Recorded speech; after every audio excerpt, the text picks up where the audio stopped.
नमस्कार, prime debate देख रहे हैं आप। आपके साथ मैं हूं दीपक व्यास। सियासत में धर्म के इस्तेमाल को लेकर एक बार फिर से राजस्थान में बहस छिड़ी है और उसकी वजह है पूर्व मुख्यमंत्री अशोक गहलोत का एक बयान, जिसमें वो कह रहे हैं कि इंदिरा गांधी यदि होती तो बीजेपी पर बैन लगा देती। ये बात उन्होंने भाजपा पर धर्म का इस्तेमाल करने के आरोप लगाते हुए कही है। पलटवार भाजपा ने भी किया। राज्यसभा के सांसद घनश्याम तिवारी सरीखे कई नेता मैदान में कूदे और गहलोत को कांग्रेस पार्टी का भविष्य जो भूतकाल था वो याद दिलाया। ऐसे में आज चर्चा हम इसी मुद्दे पर करेंगे कि आखिर क्या वाकई में भाजपा धर्म की आड़ में सियासत कर रही है। क्या कांग्रेस ने कभी धर्म का सहारा सियासत में नहीं लिया। इस बयान के बाद में हम चर्चा की शुरुआत करें, लेकिन उससे पहले आपको सुनवाते हैं कि आखिर अशोक गहलोत ने कहा क्या था और उसके पलटवार में घनश्याम तिवारी ने क्या कुछ कहा है। सोच ये हो, हिंदूवादियों को, हिंदुत्व वालों को भड़काओ और राज करो। और इंदिरा गांधी ऐसी नेता होती ना तो ऐसी पार्टी में बैन लगा देती वो बीजेपी जैसा। आप एक हिंदुत्व को लेकर आप पार्टी चला रहे हो, आप हिंदू को लेकर राजनीति करना चाहते हो। संविधान में क्या लिखा हुआ है?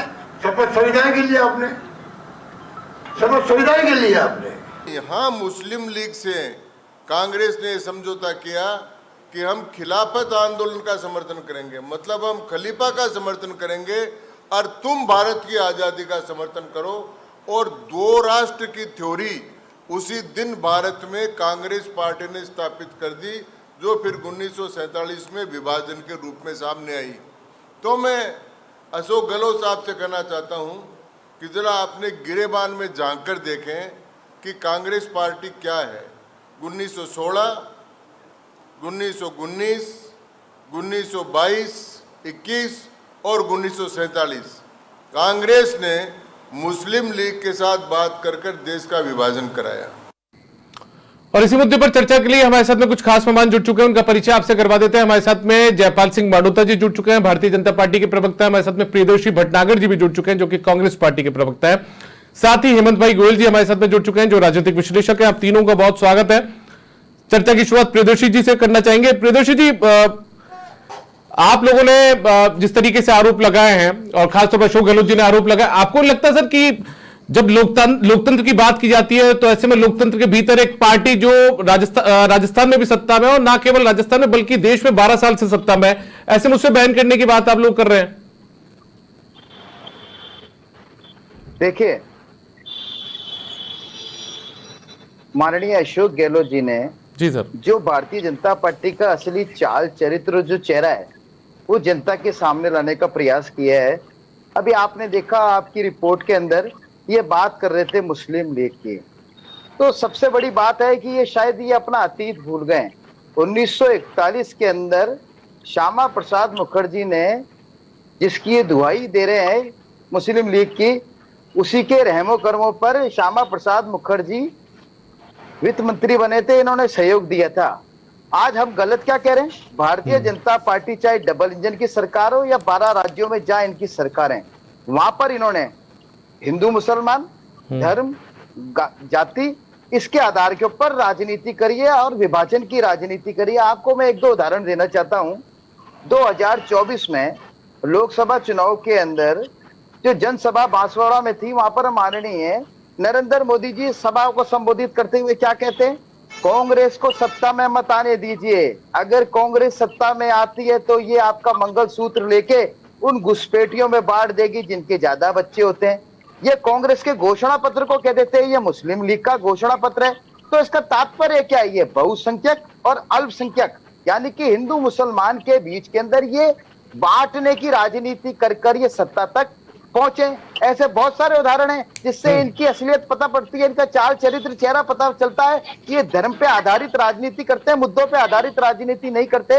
इनका सबसे फेवरेट सब्जेक्ट यही है, हिंदू मुसलमान और धर्म, क्योंकि विकास इनका कोई मुद्दा नहीं है। ये मन की बात करते हैं लेकिन जनता के हित की बात नहीं करते हैं। ये सिर्फ कांग्रेस को दोषारोपण देते हैं। आज 12 साल से इनकी सरकार है, इन्होंने क्या किया है? इन्होंने क्या दिया 12 साल के अंदर? आप इनका इतिहास देख लीजिए। बीजेपी के मैं ज्यादा नहीं, एक दो उदाहरण ही दे देता हूं आपको। इनकी बीजेपी की राष्ट्रीय प्रवक्ता थी नुपुर शर्मा जी, उनके आपने देखा था जवान से उन्होंने कितना जहर उगला था, जिसके कारण आज आप देख लीजिए पूरे देश के अंदर सौहार्द की क्या इन्होंने इसकी स्थिति खराब कर दी थी। और आज ये कांग्रेस में दोषारोपण करते हैं। ये इनके कैलाश विजयवर्गीय इनके नेता हैं, राष्ट्रीय नेता हैं, वो ये कहते हैं हम हिंदू राष्ट्र बना देंगे। तो हम आप कुछ करके तो दिखाइए। आज आप देख लिए पूरा सकल मुस्लिम समाज आज मांग कर रहा है नरेंद्र मोदी जी से, भारतीय जनता पार्टी से कि आप गाय माता को राष्ट्र पशु घोषित कर दीजिए। प्रियदर्शी जी बिल्कुल बिल्कुल, ये तस्वीरें मैंने भी देखी है प्रियदर्शी जी, मैंने भी तस्वीरें देखी, लेकिन चूंकि आप लोग इन पर लोकतंत्र की हत्या के आरोप लगाते, इसलिए मैं पूछ रहा था कि लोकतंत्र में एक पार्टी जो 12 साल से देश में सत्ता संभाल रही है उसको बैन करने की आप बात कर रहे हैं, तो ये लोकतंत्र में ठीक है कि? मैं तो वैसे ही पूछ रहा था आपसे। देखिए, जो लोकतंत्र की हत्या करके लोकतंत्र को छिन-भिन करके सत्ता तक पहुंचे, वो वास्तविक सत्ता नहीं है। इन्होंने चुनी हुई सरकारों को तोड़ा है, संविधान को तोड़ा है। आज ये सत्ता तक पहुंचे तो इनको जनता ने थोड़ी नहीं चुना है, इन्होंने तोड़ फोड़ के चुना है। इन्होंने संवैधानिक संस्थाओं का जिस प्रकार से आपने देख लीजिए अपने पक्ष के अंदर जो सदुपयोग किया, दुरुपयोग किया, उसके आधार पर पहुंचे। जनता ने नहीं चुना है इनको। ठीक है, ये गलत, ये मिस्ड कॉल की एक झूठी पार्टी है। चलिए ठीक है। जयपाल जी, आप लोग जब जब मुद्दा कोई आता विकास का तो आप उससे भटकने के लिए धर्म की बात करना शुरू कर देते हैं। ये आरोप आप लोगों पर हमेशा लगते आए हैं, लेकिन इस बार अशोक गहलोत ने 2 कदम आगे बढ़कर इस बात की ये बात कह डाली है कि यदि इंदिरा गांधी का दौर होता तो आपकी पार्टी को बैन कर दिया जाता। देखिए दीपक जी, माननीय गहलोत साहब यदाकदा बयान देते रहते हैं और अपनी प्रासंगिकता बना के रखने के लिए आला कमान के सामने अपने आप को राजस्थान में वो एग्जिट करते हैं, ये दिखाने के लिए प्रयास करते रहते हैं। लेकिन आज का बयान, अब चूंकि हम तो डेवलपमेंट की बात करते हैं, मोदी जी ने 12 साल में क्या किया वो हिसाब किताब दे रहे हैं, घर घर जा रहे हैं, गाँव में जा रहे हैं, चौपाल में जा रहे हैं। लेकिन कांग्रेस पार्टी को चूंकि हिंदू और मुस्लिम की राजनीति करती है, और आज गहलोत साहब ने जो बयान दिया, मैं समझता हूँ ये 125 करोड़ हिंदुओं का अपमान है। जैसे सुप्रीम कोर्ट ने कहा कि हिंदू एक जीवन जीने की पद्धति है, इस पे कौन प्रतिबंध लगाएगा, और जिन्होंने कोशिश की 1948 में, 1975 में जिन्होंने इस पे प्रतिबंध लगाने का प्रयास किया वो इतिहास बन गए। कांग्रेस पार्टी ने जो पॉलिटिकल अपीसमेंट, धार्मिक अपीसमेंट की राजनीति की, इसके उदाहरण पड़ा है। 70 सालों में इन्होंने वोट लिया, लेकिन मुसलमानों के लिए किया क्या वो नहीं बताएंगे, ये कभी नहीं बताएंगे, उसकी चर्चा नहीं करेंगे। माननीय मोदी जी 2014 में प्रधानमंत्री बने और इस बात के साथ में बने कि सबका साथ और सबका विकास, वो केवल कहा ही नहीं, उन्होंने करके दिखाया। मुस्लिम महिलाओं को न्याय दिलाने के लिए एक प्रभावी कानून लेके आए, और ट्रिपल तलाक जैसा कानून इस देश में आज प्रभाव कर रहा है, जो मॉडर्न कंट्रियों में नहीं लेकिन इस देश में करके दिखाया। जो छात्रवृत्ति है उसको बढ़ाया। मोदी जी ने जो हज का कोटा था वो सऊदी अरेबिया से बात करके 2 लाख तक बढ़ाया, और इसके साथ में अनेकों स्कीम, उड़ान योजना, सीखो और कमाओ योजना, उस्ताद योजना, अजमेर दरगाह के डेवलपमेंट के लिए काम करना, ये वो दिखाता है कि माननीय मोदी जी ने सबका साथ और सबका विकास कहा ही नहीं, उसको एग्जीक्यूट करके दिखाया। कांग्रेस ने हमेशा तुष्टीकरण की राजनीति की। अब आज अच्छा, इसी बीच चलिए ठीक है, प्रधानमंत्री मोदी ठीक है डेवलपमेंट की बात करते हैं, लेकिन इसी बीच में आपके कुछ नेताओं के बयान जब सामने आ जाते हैं, आज इनका जो बात है, मन की बात जुबान पर आ गई। अनेकों बार हिंदुओं को बदनाम करने का प्रयास किया, भगवा आतंकवाद के नाम से प्रयास किया, लेकिन आज तय है मुस्लिम लीग के साथ देने वाले लोग इस हिंदुस्तान का न केवल विभाजन किया बल्कि आज भी केरला। अच्छा, मुस्लिम लीग का समर्थन तो आप लोगों ने भी लिया, अभी इन्होंने भी इस बात को लेकर जिक्र किया ही था, प्रियदर्शी भटनागर जी ने। जयपाल जी, इन्होंने कहा कि वित्त मंत्री बने थे श्यामा प्रसाद मुखर्जी। हाँ, मैं ये कह रहा हूं कि जैसे माननीय तिवारी जी ने कहा कि 1916, 1920 भारत के विभाजन से पहले जो नफरत की राजनीति थी उसके बीज कांग्रेस पार्टी ने बो चुके हैं, और आज वो बार बार इनके मन में आपातकाल, हिंदुओं से नफरत, भगवा आतंकवाद, ये जो मन की बात है ना, इनके जुबान पर आ जाती है। ये लोग, अरे सर, ये श्यामा प्रसाद मुखर्जी वाला दौर भी याद दिला रहे हैं। आज इस देश में मुस्कुराहट आती है। जयपाल जी, 70 साल जयपाल जी, श्यामा प्रसाद मुखर्जी वाला दौर भी याद दिला रहे हैं आप लोगों को। जनता पार्टी के मोदी जी के 12 साल में गिना रहा हूं। अरे जयपाल जी हमारी भी सुन लीजिए।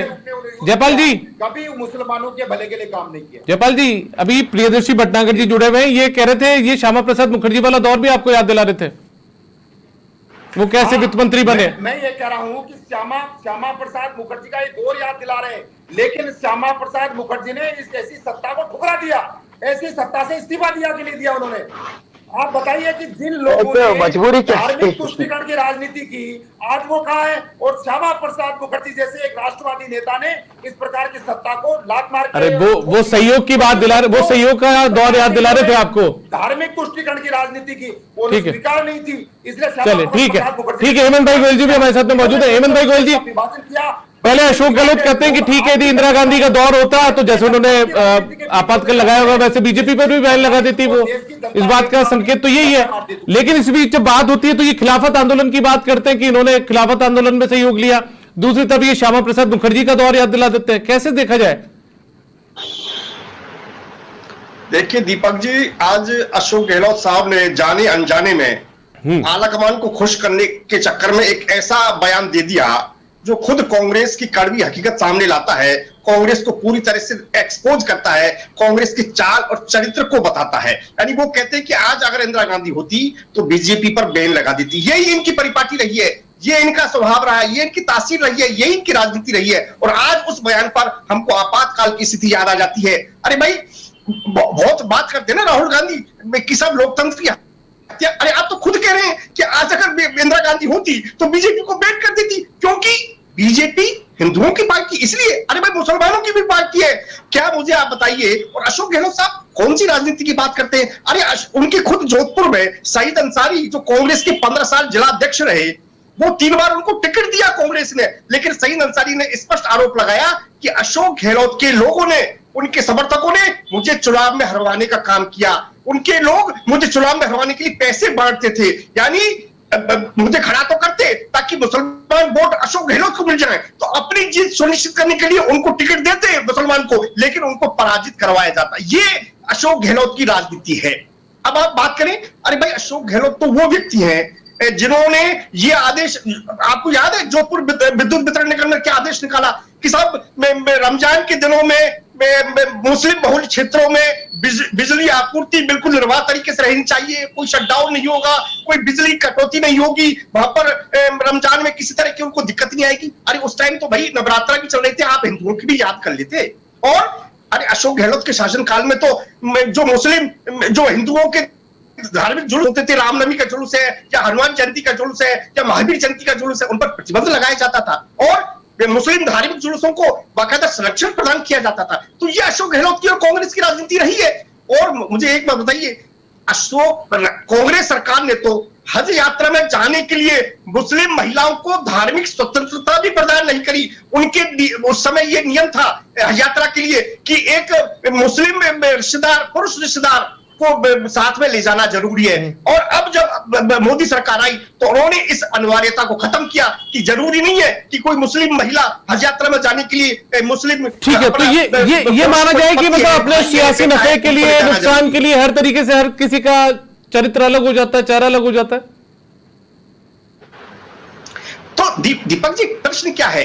अब आज कांग्रेस को मुस्लिम एकता तो रास आती है, लेकिन हिंदुओं की जागृति, हिंदुओं की एकता, हिंदू प्रदर्शन उनको रास नहीं आता। आज जब हिंदू तिलक लगा के जाने लगे, वो पूजा पाठ में वो प्रदर्शन करने लगे, पहले चोरी छुपे किया करते थे, आज वो स्थिति जब बनी है ना, वो स्थिति कांग्रेस को रास नहीं आती। लेकिन वो कभी मुस्लिमों के सगे भी नहीं रहे, उन्होंने केवल मुस्लिमों का तुष्टीकरण किया, मुस्लिमों को केवल इस्तेमाल किया, मुस्लिमों को कभी संरक्षण प्रदान उन्होंने नहीं किया। आज आप प्रधानमंत्री आवास योजना देख लो, आप चिकित्सा सुविधाएं देख लो, मुद्रा योजना देख लो, किसी योजना में मुसलमानों के साथ भेदभाव किया गया? आप मुझे बता दें, हर योजना में मुसलमानों को बराबरी का सहयोग मिला, बराबरी का भागीदारी भी, किसी के साथ कोई भेदभाव नहीं किया गया। 3 तलाक कानून तो इतना बड़ा कानून, एक क्रांतिकारी कानून जिसने मुस्लिम महिलाओं को।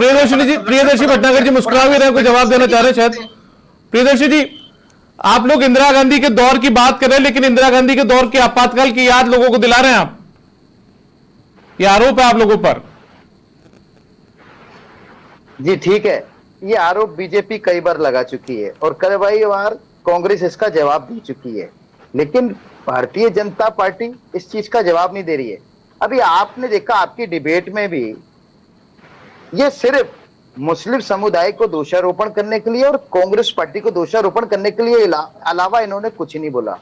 देखिए, मैं हिंदू हूं, मैं श्री रामचंद्र जी का भक्त हूं, मैं हिंदू धर्म को मानता हूं, लेकिन मेरी आत्मा में कांग्रेस बसी है। तो ये इस समावेश को नहीं मानते हैं, ये इस समावेश को नहीं मानते हैं, ये झूठ के आधार पर राजनीति करते हैं, ये कट्टरवाद पर आधारित राजनीति करते हैं। आज आपको मैं एक उदाहरण और दे देता हूं, इनकी असलियत ये है। माननीय नरेंद्र मोदी जी ने जब संसद भवन नया बना था, उसके उद्घाटन के दौरान 28 मई 2023 को जो संविधान की प्रतियां बांटी गई थी, उसमें से इन्होंने धर्मनिरपेक्ष और समाजवाद शब्द हटा दिया था। जब बाद में इनको पकड़ा कि आप ऐसे कैसे कर सकते हो, तो इन्होंने कहा कि ये गलती से हो गया। ये इनकी असलियत है। ये किसी भी तरीके से संविधान को नुकसान पहुंचाने में चूक नहीं करते हैं। आज आप देख लीजिए, बार बार मुस्लिम कर रहे हैं, लेकिन ये हिंदू मुसलमान भाईचारे का इन्होंने एक शब्द नहीं बोला।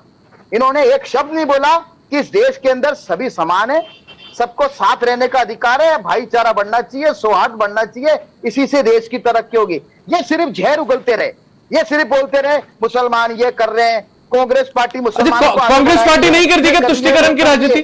कांग्रेस पार्टी नहीं करती तुष्टीकरण की राजनीति? बिल्कुल तुष्टीकरण की राजनीति करी नहीं करती है। मैं आपको उदाहरण दे रहा हूं ना। आज आप बताइए, मैं हिंदू हूं, मैं पूरे स्वाभिमान के साथ कह सकता हूं मैं हिंदू हूं, हिंदू धर्म को मानता हूं, श्री रामचंद्र जी का भगत हूं और कांग्रेस का कट्टर हूं। अब आप बताइए, ये समावेश इनके अंदर हो सकता है क्या? क्या इनकी पार्टी के अंदर कोई ऐसा कोई बोल सकता है क्या? नहीं बोल सकता, क्योंकि ये लेकिन देखिए प्रियदर्शी जी, इस बात को लेकर अमूमन भारतीय जनता पार्टी के नेताओं की तरफ से मैंने आरोप सुना कि 2006 के अंदर भी एक बयान मनमोहन सिंह जो तत्कालीन उस समय के प्रधानमंत्री थे, उन्होंने दिया कि इस देश की जो संपत्ति उस पर पहला हक अल्पसंख्यकों का है।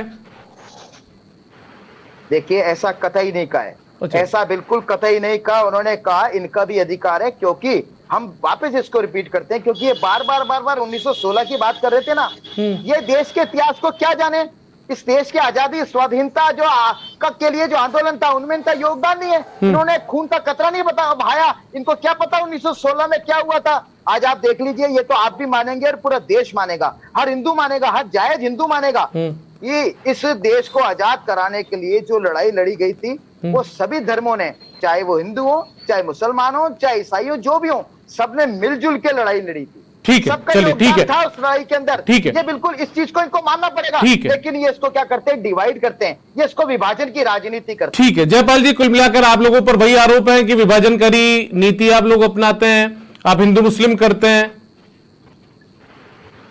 देखिए, प्रियदर्शी जी ने बहुत अच्छी बात कही कि मैं श्री राम का भक्त हूं। मैं निवेदन करना चाह रहा हूं कि प्रियदर्शी जी जो कांग्रेस पार्टी जिसका एक कह रहे हैं और श्री राम का भक्त बता रहे हैं, मैं समझता हूं इस 500 सालों की लंबी प्रतीक्षा के बाद में भव्य रामलला का मंदिर बना, और मैं समझता हूं प्रियदर्शी जी वहां जाके दर्शन करके आए होंगे, और इनके बिल्कुल करके आए होंगे। राहुल गांधी जी वो भी गए होंगे, और जिन्होंने आज ये बयान दिया है बिल्कुल करके आए होंगे। मेरे भगवान है, मेरे भगवान है, क्यों नहीं जाऊंगा? 1000 बार जाऊंगा, पहले भी गया हूं, अब भी जाऊंगा। हिंदुत्व के लिए जयपाल जी, मेरे भगवान है, मेरे आराध्य देव है, जाऊंगा मैं, ये लोग जाऊंगा। लेकिन जब राम मंदिर का इतिहास आपको यह भी पता है, इसका ताला किसने खुलवाया? बहाने वाले लोग विश्व हिंदू परिषद को पूजा का न्योतन, पूजा का अवसर किसने दिया? राजीव गांधी जी ने दिया, कांग्रेस ने दिया।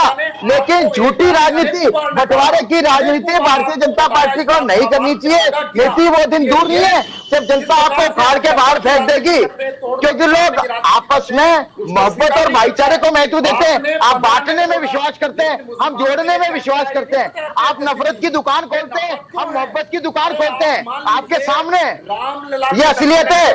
ठीक है, ठीक है, एक बार प्रियदर्शी जी जयपाल जी की बात सुन लेते हैं पूरी। अगर आज इंदिरा गांधी जी होती या आगे कांग्रेस आई तो बीजेपी पे बैन लगाना जायज है। अगर ये हालत रहे तो, अगर ये हालत रहे तो आगे भी बीजेपी पे बैन लग सकता है। ठीक है, ठीक है, एक मिनट प्रियदर्शी जी, एक मिनट। जयपाल जी आरएसएस पर बैन लगा था, आपको पता है ना, आपकी मातृत्व संस्था है। आपको इस प्रकार से क्यों दिखाते हैं मुसलमानों? अरे आरएसएस का इतिहास भूल गए क्या? उस पर कितनी बार बैन लगा और किसने बैन लगाया? किसने इलाज किया? हमने किया आपका इलाज। ठीक है, देखिए प्रियदर्शी जी और जयपाल जी ऐसी आवाज नहीं पा रही है। आपने 1975 में इस संविधान की हत्या की, हुआ क्या? अरे आपने देश की आजादी के इतिहास को तो आप बोले मत। आपका मुखबिर का इतिहास है, आपका अंग्रेजों की चापलूसी का इतिहास है, आपका वो लाख आज मुखबरी का इतिहास है, आपका मुखबरी का। भारतीय जनता पार्टी को ज्ञान दे रहे हैं दयावीर है, दयावीर आप लोग। क्या संविधान का गला घोटा अपनी, ये असलियत है भारतीय जनता पार्टी की। ठीक है, चलिए ठीक है, मैं एक बार हेमंत भाई गोयल जी के पास जाना चाहूंगा। हेमंत भाई गोयल जी, अब प्रियदर्शी जी भी बिल्कुल मुखर हो चुका है, इनका कहना है कि यदि भविष्य में ऐसी स्थिति बनी तो हम बैन करेंगे भारतीय जनता पार्टी को। आपको लगता है कि लोकतंत्र में जो 12 साल से एक पार्टी जो सत्ता के भीतर है उसको इस तरीके से बैन करने की बातें क्या लोकतंत्र के खिलाफ नहीं है?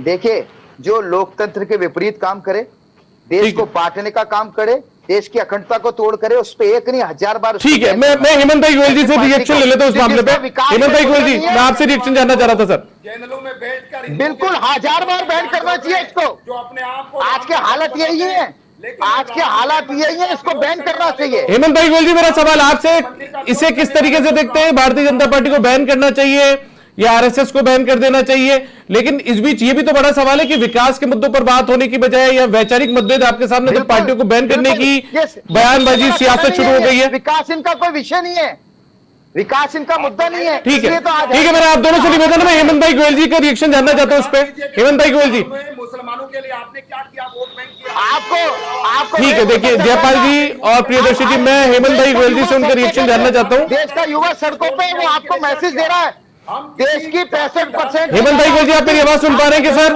सड़कों पे है और वो कहा हेमंत भाई गोयल जी, कॉकरोच बोलते हो, क्या जवाब दीजिए? जिनको आपके हिमायती कॉकरोच बोलते हैं, उस देश की हाँ हेमंत भाई गोयल जी, मेरा आपसे सर मैं आपसे जानना चाहता हूं, लोकतंत्र के भीतर वैचारिक मतभेद यदि आपके बीच में हो तो अच्छी बात है, ठीक है, लेकिन इस तरीके से पार्टियों को बैन करने की जो बातें आ रही है, क्या ये सियासत में सही परिपाटी है क्या लोकतंत्र के लिहाज से? देखिए दीपक जी, विनाश काले विपरीत बुद्धि, यानी अभी भी कांग्रेस की बात समझ में नहीं आ रही है। ये बेन लगाने की बात कर रहे हैं उस भारतीय जनता पार्टी पर, जो भारतीय जनता पार्टी अब नरेंद्र मोदी के नेतृत्व में तीसरी बार देश में सरकार बना के बैठी है, उस पर ही बेन लगाना चाहती है। यानी ये जनता का मूड राजनीतिक विश्लेषक महोदय, आज भी भारतीय जनता पार्टी में कौन सा पद है ये तो बता दीजिए मुझे। आज भी रावण की तरह दम इनका बोल रहा है। अरे भाई, प्रमोद कृष्णन तो आपकी पार्टी के नेता थे ना? अरे प्रमोद कृष्णन तो आपकी पार्टी के नेता थे ना?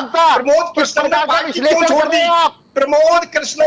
प्रमोद कृष्णन आपकी पार्टी के नेता थे और प्रियंका गांधी कैंप के नेता माने जाते थे। उन्होंने पार्टी इसलिए छोड़ दी कि उनको रामलला प्राण प्रतिष्ठा में नहीं जाने दिया गया, रामलला प्राण प्रतिष्ठा में नहीं जाने दिया गया। ये प्रमोद कृष्णन का बयान है। और राजस्थान के वो जो थे ना, उन्होंने